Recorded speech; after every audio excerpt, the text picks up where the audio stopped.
Welcome back to the deep dive. Today we're going to really get into something. Yep. A topic that I think a lot of people are curious about, but maybe don't fully understand. And that's the connection between cross-dressing and sexual satisfaction. Yeah.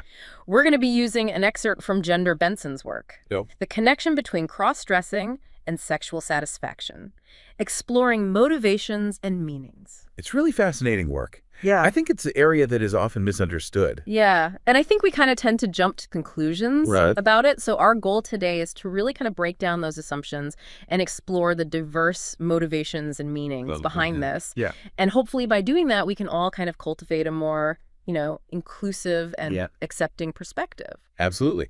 And, just to start off, I think it's important to acknowledge that the motivations behind cross-dressing are incredibly diverse. Okay. There's a whole spectrum. It can be about gender expression, self-exploration, escapism, creativity, even emotional release. So it's not just one thing. No, not at all. There's a lot to unpack there. But I guess my question is where does sexual satisfaction fit into that picture? Is it a primary motivator for some people?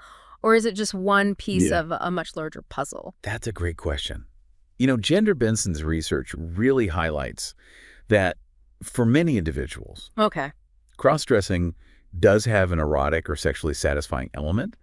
But it's not necessarily the main motivation for everyone. It's more complex than that. Right. It's really this interplay of psychological, physiological, and emotional factors. Okay, so could you unpack that a little bit? What are some of the ways that that connection kind of manifests? Sure. So, for some cross-dressers, they find that wearing clothing that's typically associated with a different gender can evoke feelings of sensuality and arousal. It can kind of heighten their awareness of their own body in a way that feels both novel and exciting. Yeah, it's like stepping into a different persona in a way. Exactly. Right, you get to explore these hidden facets of yourself that you might not feel comfortable expressing otherwise. Absolutely. And that act of embodying a fantasy or an idealized version of oneself can be incredibly empowering. Wow. It can lead to a sense of sexual liberation, and it really taps into that very human desire for self-expression. Right. And the exploration of desires that might not align with societal norms. Yeah, for sure. For sure. And it's not just about the visual aspect of it, right? I mean, I imagine the tactile sensations play a role as well. Oh, absolutely. Right. Benson specifically mentions the role of lingerie and other textures in enhancing sexual satisfaction. Okay. The feel of silk or satin against the skin, for example. Right. Incredibly stimulating. So all of the senses are kind of coming together to create a more intense and embodied experience. Precisely. Yeah. And, this kind of exploration of different textures and garments can also be tied to a broader exploration of gender and sexual roles. So it becomes like a safe space to kind of experiment with different aspects of your gender identity and expression, even within a sexual context. Exactly. Yeah, it's about pushing boundaries and discovering, what feels authentic and fulfilling for the individual. But I think we also have to acknowledge the societal layer here. Oh. There are taboos surrounding cross-dressing, right, which likely adds another dimension to the experience. That's true. That's true. So how does that societal stigma factor into the equation, especially in terms of sexual satisfaction? That's a good question. It's important to acknowledge that for some individuals, the fact that cross-dressing is often seen as taboo or transgressive can actually heighten the excitement and pleasure that they derive from it.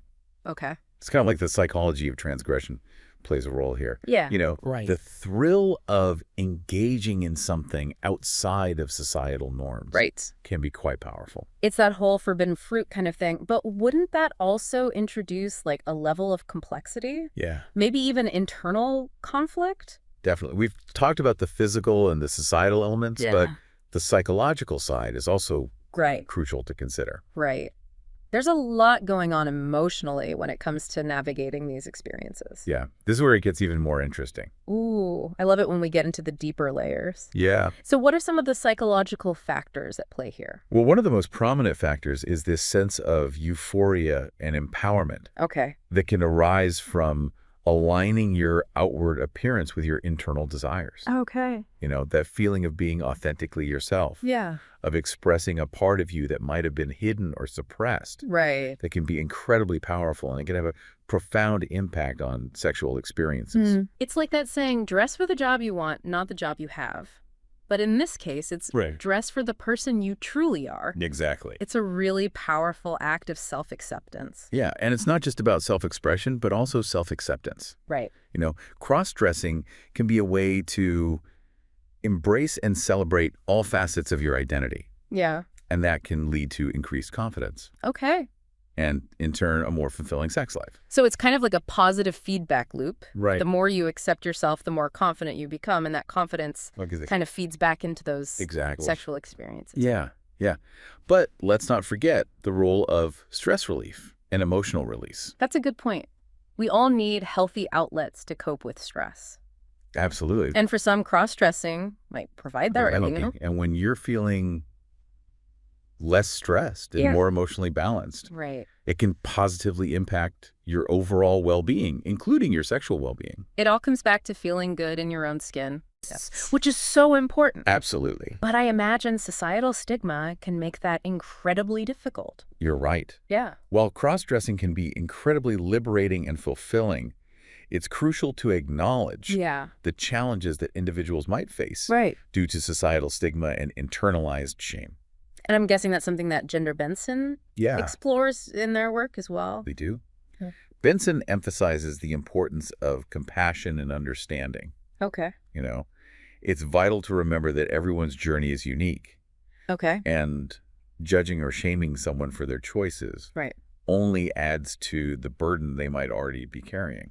We've talked a lot about how cross-dressing can be a form of self-expression and exploration, and we've touched on the element of sexual satisfaction.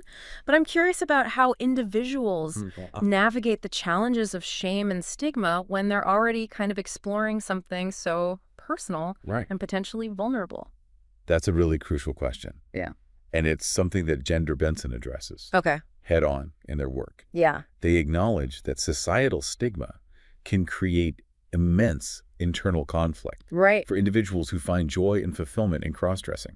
Yeah, I mean, it makes sense. If you're constantly bombarded with messages that something is wrong or taboo, it's bound to impact how you view yourself in your desires. It can lead to feelings of shame, guilt, even self-loathing, which can make it incredibly difficult to embrace and celebrate this part of yourself. So what can individuals do to overcome those feelings? What advice does Benson offer?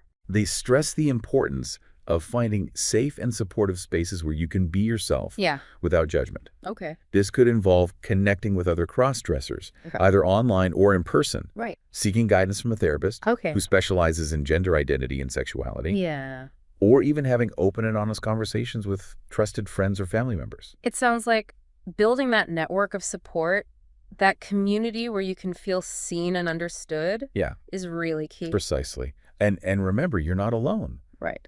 There are countless individuals out there who have navigated similar journeys and found ways to embrace their authentic selves. As we kind of move into the last part of our deep dive, I keep coming back to this idea of authenticity. Yeah. It seems like that's the thread that connects all these different aspects of cross-dressing, the self-expression, the exploration, even the sexual satisfaction. That's a really insightful observation. Yeah. At its core, cross-dressing for many is about aligning your outer appearance with your inner truth. Yeah. It's about finding a way to express who you truly are, regardless of societal norms or expectations. Let's circle back to Gender Benson's work for a second. What are some of the key takeaways that they emphasize regarding the connection between cross-dressing and sexual satisfaction? Well, one of the most important points that Benson makes is that the motivations behind cross-dressing are so diverse. Okay. It's not about fitting into a neat little box or conforming to a stereotype. Each individual has their own unique journey. And those journeys are shaped by so many things. Just because someone's expression of sexuality might differ from our own doesn't make it any less valid or meaningful. I want to leave our listeners with a question as we wrap up this deep dive. How can we, as a society, create a more inclusive and accepting environment for individuals who find joy and fulfillment in cross-dressing, regardless of their motivations? That's a vital question. and one we should all be reflecting on. Absolutely. I think it starts with education, empathy, and a willingness to challenge our own preconceived notions about gender and sexuality.